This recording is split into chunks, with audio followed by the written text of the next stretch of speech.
نماز نہیں پڑھتی وہ یہ بیان دل کے کانوں سے ضرور سنیں۔ میں امید کرتی ہوں کہ یہ بیان سننے کے بعد آپ انشاءاللہ 5 وقت کی نماز پڑھنے کی عادی بن جائیں گی۔ میری پیاری بہنوں، قیامت کے دن اللہ تعالیٰ بے نمازی عورت سے سوال کرے گا، اے بے نمازی عورت، بتا تو نے میری عبادت کیوں چھوڑی؟ نماز کیوں نہیں پڑھتی تھی؟ سجدوں کی صورت میں میری شکر گزاری کیوں نہیں کرتی تھی؟ وہ عورت کانپتے ہوئے جواب دے گی، یا اللہ میں مجبور تھی۔ اللہ فرمائے گا، تیری کون سی مجبوری تھی؟ وہ عورت کہے گی کہ یا اللہ میرے بچے چھوٹے چھوٹے تھے، ان کی دیکھ بھال کرنی پڑتی تھی، گھر کے کام کاج ختم ہی نہیں ہوتے تھے، کچن سنبھالنا پڑتا تھا اور ہر وقت شوہر کی خدمت میں مصروف رہتی تھی۔ بس ان کاموں کی وجہ سے وقت ہی نہیں ملتا تھا کہ میں تیرے حضور جھک سکوں۔ عورت کا یہ بہانہ سن کر اللہ تعالیٰ غضبناک ہو کر فرمائے گا، فرشتوں جاؤ مسلمانوں کے خلیفہ حضرت عمر کی بیوی کو لے کر آؤ۔ وہ میری نیک بندی جو دنیا میں مصروفیات کے باوجود بھی میری عبادت کرتی تھی، جس کا شوہر 24 لاکھ مربع میل کا شہنشاہ تھا، اتنے بڑے بادشاہ کی خدمت کرنے کے باوجود بھی وہ میری عبادت کے لیے وقت نکالا کرتی تھی۔ اللہ کا یہ حکم سنتے ہی فرشتے جلدی سے جنت کے باغوں میں جائیں گے، جہاں حضرت عمر کی زوجہ محترمہ سجدے میں سر رکھے اللہ کی حمد و ثنا کر رہی ہوگی۔ اس کے چہرے پر نور برس رہا ہوگا، فرشتے اسے اللہ کے حضور لے آئیں گے۔ اللہ تعالیٰ بے نمازی عورت کی طرف اشارہ کرتے ہوئے فرمائے گا، یہ دیکھو یہ بھی کسی کی بیوی تھی، اس کے بھی بچے تھے، اسے بھی گھر کے کام کاج کرنے پڑتے تھے، شوہر کی خدمت بھی اس پر فرض تھی، لیکن اس نے کبھی بھی میری عبادت کو نہیں چھوڑا، اس نے کبھی بھی میرے سجدے قضا نہیں کیے، یہ راتوں کو اٹھ اٹھ کر میرے سامنے گڑ گڑاتی تھی، دن میں اپنی مصروفیات کے باوجود نماز کے لیے وقت نکالتی تھی۔ یہ سنتے ہی بے نمازی عورت شرمندگی سے اپنا سر جھکا لے گی، بے نمازی عورت کی زبان بند ہو جائے گی اور اس کی آنکھوں سے آنسو بہنے لگیں گے، لیکن اب پچھتاوا بے سود ہوگا۔ اللہ تعالیٰ فرمائے گا، فرشتوں اس گنہگار اور میری نافرمان عورت کو جہنم میں لے جاؤ اور سب کو بتا دو کہ میرے حکم کو بہانے سے ٹالنے والوں کا انجام یہی ہوتا ہے۔ فرشتے جب اس بے نمازی عورت کو گھسیٹتے ہوئے جہنم کی طرف لے جانے لگیں گے تو وہ عورت تکلیف کے مارے تڑپ اٹھے گی، اس کی چیخیں فضا کو ہلا دیں گی اور وہ درد بھری آواز میں کہے گی، مجھ پر رحم کرو، میں کمزور ہوں، میں یہ عذاب برداشت نہیں کر سکتی، مجھے چھوڑ دو، خدا کے واسطے مجھے معاف کر دو۔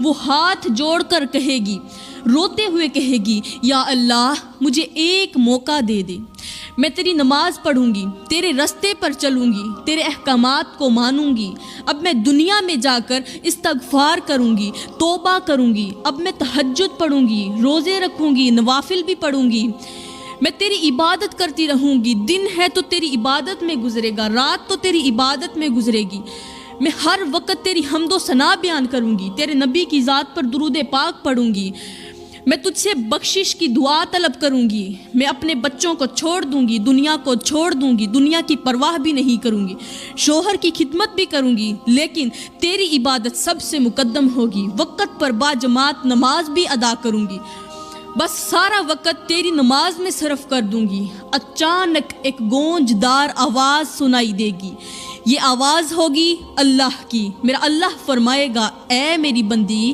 تجھ پر رحم کیا گیا تھا دنیا میں، تجھے موقع بھی دیا گیا تھا دنیا میں، لیکن تو دنیا کی لذتوں میں مگن رہی۔ آج رحم کا وقت نہیں، آج تو تیرے حساب کا وقت ہے، آج تو تیرے کیے کی سزا اور جزا دینے کا وقت ہے۔ یہ سن کر وہ عورت زور سے چیخنے لگے گی، اس کے دل پر ایک ایسی افسوس کی چوٹ پڑے گی کہ وہ خود کو زمین پر رگڑنے لگے گی، اپنے چہرے کو اپنے ہاتھوں سے نوچنے لگے گی، لیکن اب یہ چیخو پکار بے سود ہوگی، اس کا کوئی فائدہ نہیں ہوگا۔ اس کی ہر چیخ اور ہر آنسو اس کے گناہوں کی گواہی دے رہے ہوں گے۔ جہنم کے شعلے اسے اپنی طرف کھینچ رہے ہوں گے اور وہ مایوسی کے اندھیروں میں گم ہو رہی ہوگی، کیونکہ اس کے پاس کوئی نیکی نہیں ہوگی، صرف گناہ ہوں گے۔ اس کا گناہوں والا پلڑا اوپر ہوگا اور نیکیوں والا نیچے ہوگا۔ اس کی جو گناہ ہوں گے وہ بہت زیادہ ہوں گے، نیکیاں بہت ہی کم ہوں گی۔ پھر اللہ تعالیٰ دوسری بے نمازی عورت کو بلائے گا، اس سے سوال کرے گا، تو نے میری نماز کیوں ترک کی، میری عبادت سے کیوں منہ موڑا؟ وہ عورت کپ کپاتے ہوئے، آنکھوں سے آنسو بہاتے ہوئے عرض کرے گی، یا اللہ، میرا شوہر بہت ہی سخت مزاج تھا، اس کے جاہو جلال اور دباؤ کے آگے میری ہمت جواب دے جاتی تھی۔ بس اپنے شوہر کے غصے اور حکم عدولی کے ڈر سے میں تیری نماز بھول گئی تھی۔ عورت کا یہ بہانہ سن کر اللہ تعالیٰ فرمائے گا، فرشتوں، جاؤ فرعون کی بیوی آسیہ کو لے کر آؤ، جس نے دنیا کے سب سے بڑے ظالم شوہر کے ہوتے ہوئے بھی میری عبادت نہیں چھوڑی۔ اللہ کا یہ حکم سنتے ہی فرشتے جنت کے اعلیٰ مقام کی طرف دوڑیں گے۔ جنت میں جو سب سے اونچا مقام ہوگا، جو سب سے بڑا مقام ہوگا، اعلیٰ مقام ہوگا، اس مقام کی طرف فرشتے دوڑیں گے۔ کہاں جا رہے ہیں؟ حضرت آسیہ کو لینے، جہاں حضرت آسیہ نورانی لباس میں جنت کے دروازے پر اللہ کی حمد و ثنا کر رہی ہوگی۔ آسیہ کون؟ فرعون کی بیوی، اور فرعون کون؟ دنیا کا سب سے بڑا ظالم بادشاہ۔ فرشتے حضرت آسیہ کو اللہ کے عرش کے سامنے لے آئیں گے۔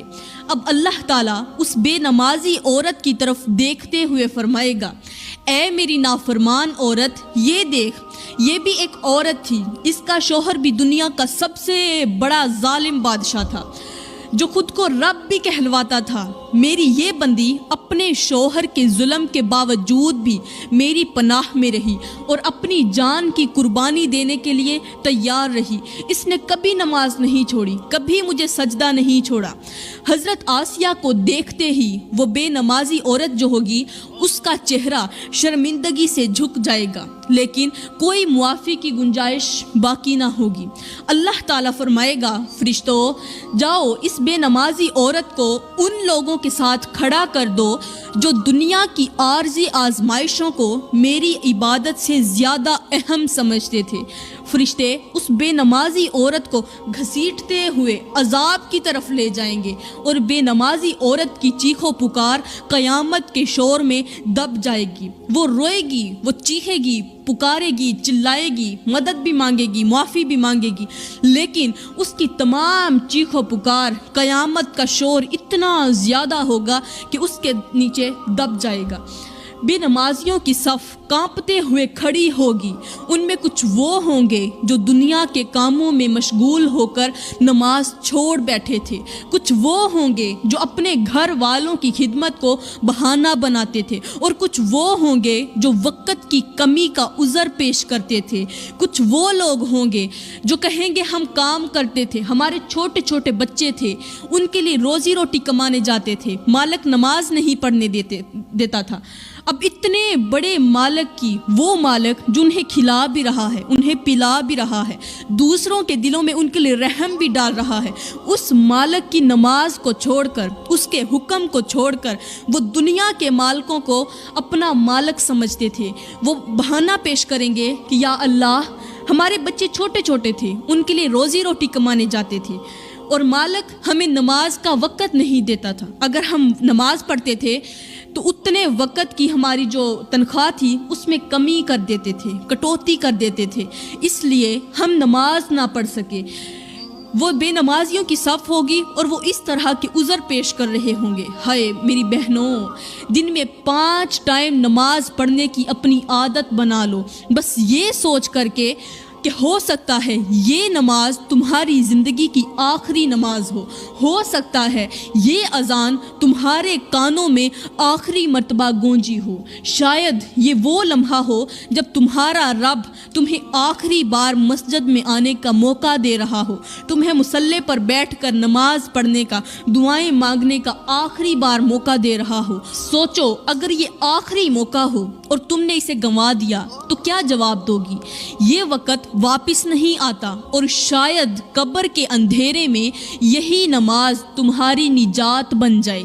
اللہ کے حضور جھکنے کے لیے کوئی لمحہ بھی ضائع نہ کرو، کہیں ایسا نہ ہو کہ زندگی تم سے پہلے ہی ختم ہو جائے۔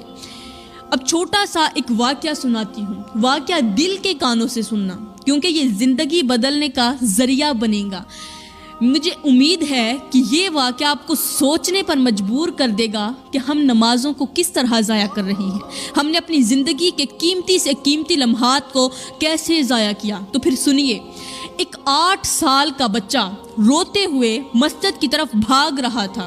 اس کے قدموں میں بے چینی تھی اور آنکھوں میں آنسو تھے۔ راستے میں ایک شخص نے اسے روک کر کہا، بیٹے کہاں جا رہے ہو اور تمہاری آنکھوں میں آنسو کیوں ہیں؟ اکثر کوئی بچہ رو رہا ہو تو کوئی رحم دل انسان کھڑا ہو کر پوچھ لیتا ہے کہ بیٹا تم کیوں رو رہے ہو، کیا پریشانی ہے، کس وجہ سے روتے ہوئے بھاگتے جا رہے ہو؟ کیا تمہاری ماں کہیں جا رہی ہے، اس کے پیچھے بھاگ رہے ہو، کیا وجہ ہے؟ اسی طرح اس شخص نے اس بچے کو روک کر کہا کہ بیٹے کہاں جا رہے ہو، تمہاری آنکھوں میں آنسو کیوں ہیں؟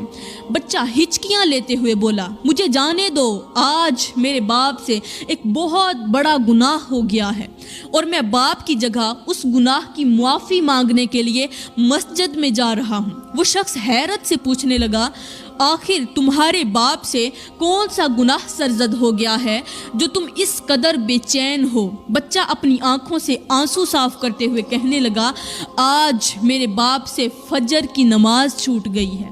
مجھے سمجھ نہیں آتا کہ میرے باپ نے ایسا کون سا گناہ کیا ہوگا جس کی وجہ سے اللہ تعالیٰ نے آج اسے سجدے کی توفیق سے محروم کر دیا۔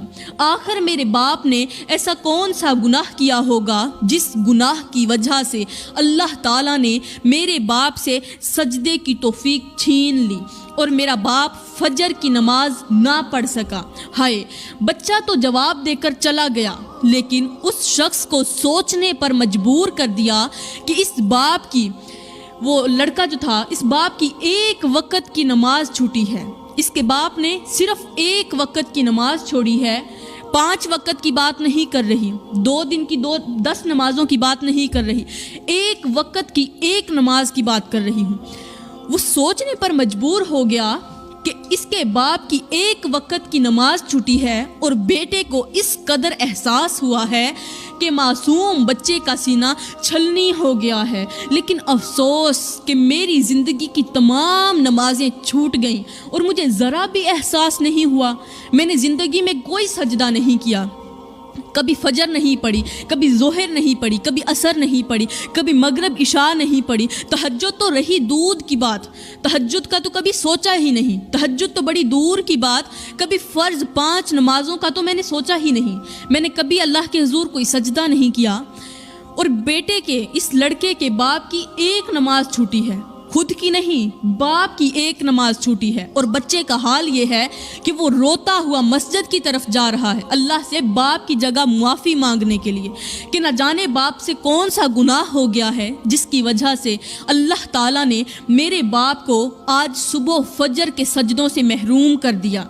اور ایک میں ہوں، وہ شخص سوچنے لگا کہ ایک میں ہوں جس نے کبھی زندگی میں کوئی نماز نہیں پڑھی، میری کتنی نمازیں چھوٹ گئیں اور مجھے ذرا بھی احساس نہیں ہوا، میری زندگی میں کتنی بار فجر کا وقت آیا، ظہر کا وقت آیا، عصر، مغرب، عشاء کا وقت آیا، لیکن میں نے کبھی بھی اللہ کو سجدہ نہیں کیا۔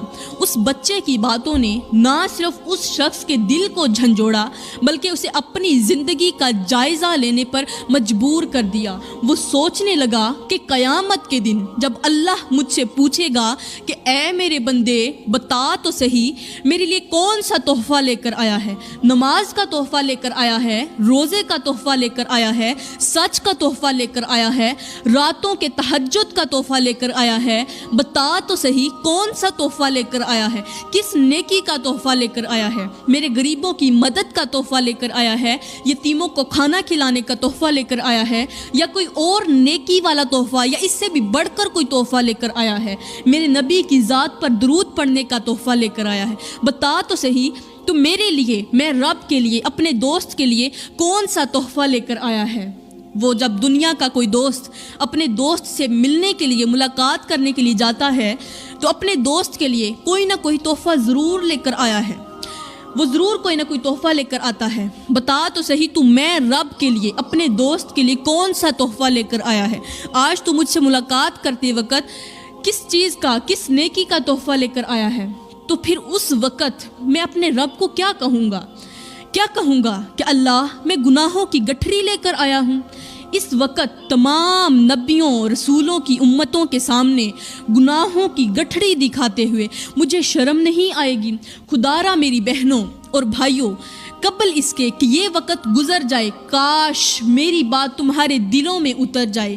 یہ زندگی کی سانسیں، یہ زندگی کے لمحات تمہارے لیے بہت زیادہ قیمتی ہیں۔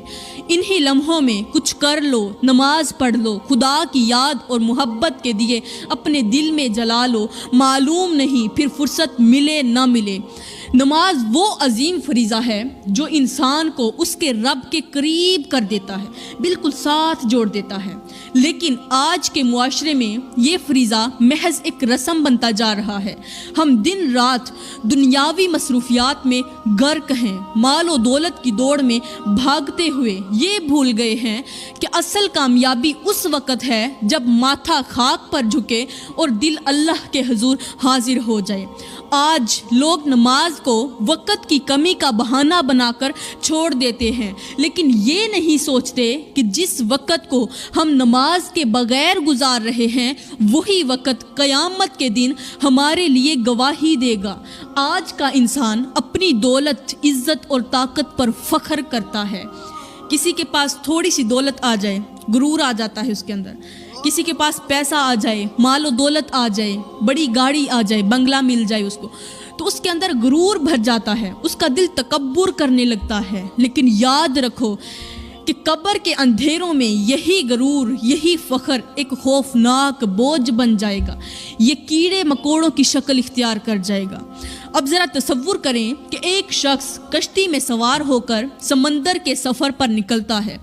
کشتی میں اس کے پاس کھانے پینے کا سامان پڑا ہے، زندگی گزارنے کے تمام وسائل موجود ہیں، اور وہ شخص خوبصورت نظاروں میں مگن ہے، لیکن وہ یہ بھول جاتا ہے کہ کشتی میں ایک سوراخ بھی ہے، جو سوراخ آہستہ آہستہ پانی کو اپنے اندر لے جا رہا ہے۔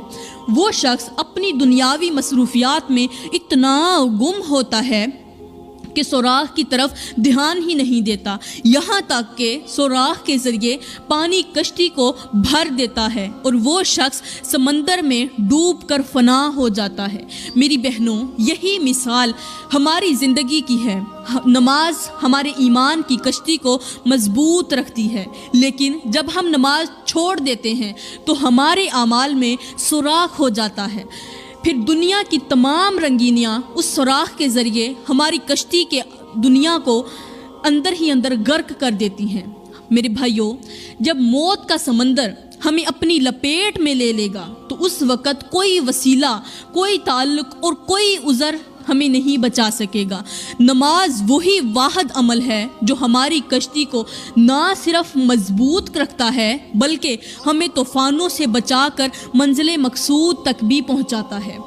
کربلا کی سرزمین پر حضرت امام حسین، جنہوں نے اپنا سب کچھ اللہ کی راہ میں قربان کر دیا، اپنے بچوں کے لاشیں اپنے کندھوں پر اٹھائے، جن لاشوں کو دیکھ کر پہاڑ بھی رو پڑے، لیکن جب نماز کا وقت آیا تو امام نے وہ لاشیں زمین پر رکھ دیے۔ اب وہ جو لاشیں انہوں نے اٹھائے ہوئے تھے، نماز کا وقت آیا تو وہ زمین پر رکھ دیے۔ وہ لاشیں جنہیں وہ اپنی زندگی سے زیادہ عزیز سمجھتے تھے، وہ لاشیں تپتی ہوئی ریت پر رکھ کر خود اللہ کے حضور کھڑے ہو جاتے، نماز پڑھتے۔ امام حسین نے ہمیں سکھایا کہ نماز کسی بھی حالت میں ترک نہیں کی جا سکتی۔ جب پورا خاندان کربلا کی خاک پر قربان ہو رہا تھا، تب بھی امام حسین نے پہلے نماز کو ترجیح دی۔ ان کے لیے نماز محض ایک فرض نہیں تھی، بلکہ اللہ سے ملاقات کا بھی ذریعہ تھی۔ سوچو، وہ تپتی ہوئی ریت، وہ بچوں کے لاشیں، وہ پیاس کی شدت اور ظالموں کی تلواروں کا خوف بھی امام کی پیشانی کو اللہ کے سجدوں سے نہ ہٹا سکا۔ امام حسین نے ہمیں بتا دیا کہ دنیا کی کوئی بھی مصیبت، کوئی بھی غم اور کوئی بھی قربانی نماز سے بڑھ کر نہیں ہو سکتی۔ یہ واقعہ ہم سب کے لیے ایک زبردست سبق ہے کہ ہم کتنی ہی مشکل میں کیوں نہ ہوں، نماز کو کبھی بھی نہ چھوڑیں، کیونکہ جو نماز کربلا کی ریت پر ادا کی گئی، وہی نماز قیامت کے دن ہماری نجات کا ذریعہ بنے گی۔ ذرا تصور کریں کہ ایک مسافر صحرا کے بیچوں بیچ کھڑا ہے، اس کے پاس پانی سے بھرا ہوا ایک مشکیزہ ہے، مگر وہ اسے اہمیت نہیں دیتا اور یہ سوچ کر اسے استعمال نہیں کرتا کہ شاید آگے کہیں اور پانی مل جائے۔ دھوپ کی شدت، پیاس کی تڑپ اور تھکن اسے بے حال کر دیتی ہے، مگر وہ مشکیزہ کبھی بھی کھولنے کی زحمت نہیں کرتا۔ آخر کار جب وہ گرنے لگتا ہے اور زندگی کی آخری سانس کے قریب ہوتا ہے، تب اسے احساس ہوتا ہے کہ وہ پانی اس کی بقا کے لیے کافی تھا، اس کے زندہ رہنے کے لیے کافی تھا، مگر اب وہ مشکیزہ اس کے کسی کام کا نہیں رہا۔ بالکل یہی انجام ہے بے نماز انسان کا۔ بے نمازی انسان کے ساتھ بھی یہی حشر ہوتا ہے۔ نماز اس کی زندگی کا وہ پانی ہے جو اس کی روح کو زندہ رکھ سکتا ہے، مگر وہ اسے اہمیت نہیں دیتا، اور جب موت کا وقت قریب آتا ہے تو اسے اپنی غفلت کا احساس ہوتا ہے، مگر تب وقت ہاتھ سے نکل چکا ہوتا ہے۔ نماز کو معمولی نہ سمجھو، کیونکہ یہ وہ خزانہ ہے جو تمہاری آخرت کو روشن کر سکتا ہے۔ اب میں آپ کو بتاتی ہوں کہ جو لوگ نماز پڑھتے ہیں ان کے لیے اللہ کے رسول نے کیا خوشخبری دی ہے، اور جو لوگ نماز نہیں پڑھتے ان کو کیسے عذاب ملے گا، کس طرح جہنم ان کو اپنے اندر جھلسائے گی، کس طرح وہ تڑپیں گے، چیخیں گے۔ ان کے لیے اللہ کے رسول نے کون سی وعید سنائی ہے۔